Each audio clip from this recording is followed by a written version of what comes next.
Are you serious? Are you serious, folks? More tragedy, and this time Argentina. Of course, we've been reporting on the missing submarine with the 44 crew members aboard. They've heard an explosion yesterday down deep into the ocean, and they fear that the crew has been lost. For more than a week now, actually it's been 9 days, the submarine has gone missing in the depths of the ocean off the coast of Argentina. And the sad thing is that part of the world where the bottom of the ocean floor is drops off to about 3 miles deep. So if this submarine got into trouble and somehow went to the bottom, it's just not good. So right now, the entire family members are in anguish. Their hopes are being dashed. The people are in grief, and anger is starting to pour out now toward the Argentine government as the hope for a miracle is dwindling. The explosion had been recorded deep in the Atlantic Ocean near where the submarine was traveling, only a few hours after the vessel's last communication. Some relatives are fainting when they heard the news. Some screamed at the naval officers who shared the information, and some sobbed very loudly. There was also anger. Families said that the Navy had mismanaged the situation by waiting till the start of a full-scale search and by dangling reports of possible satellite phone calls from the ship, which turned out to be false reports.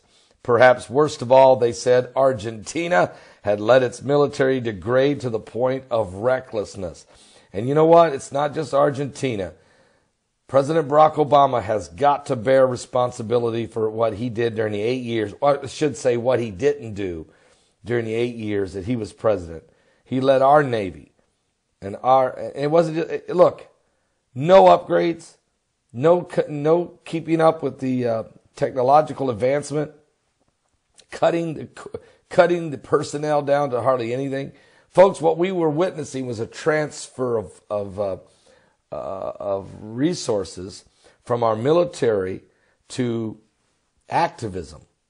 That's what went on during the 8 years of Barack Obama. And as your military was dwindling and being drained, the cash, though, was still being spent like mad in all kinds of different weird programs and grants and researches and all kinds of different maneuvering that was going on that was toward activism. I'll just tell you what it was. It was a lot of left-wing liberal activism. And now what you're seeing is a switch back. But it's going to take time. Our military's in trouble, and we've got enemies in the world that are seizing the opportunity.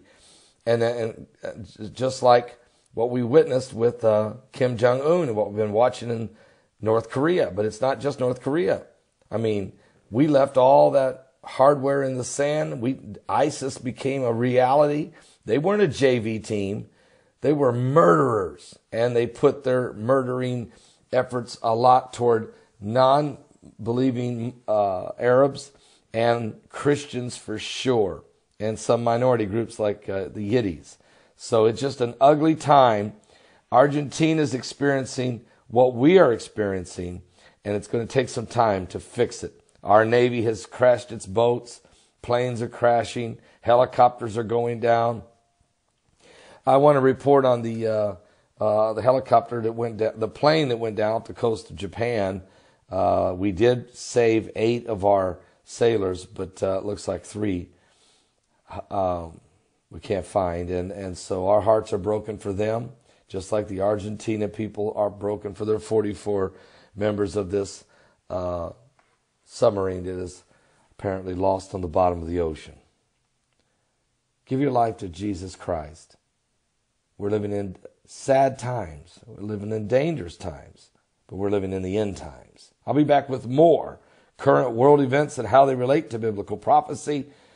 And I'll be live today at 12 noon Eastern. Get you up to speed on all the current world events and biblical prophecy that is playing out right now. God bless.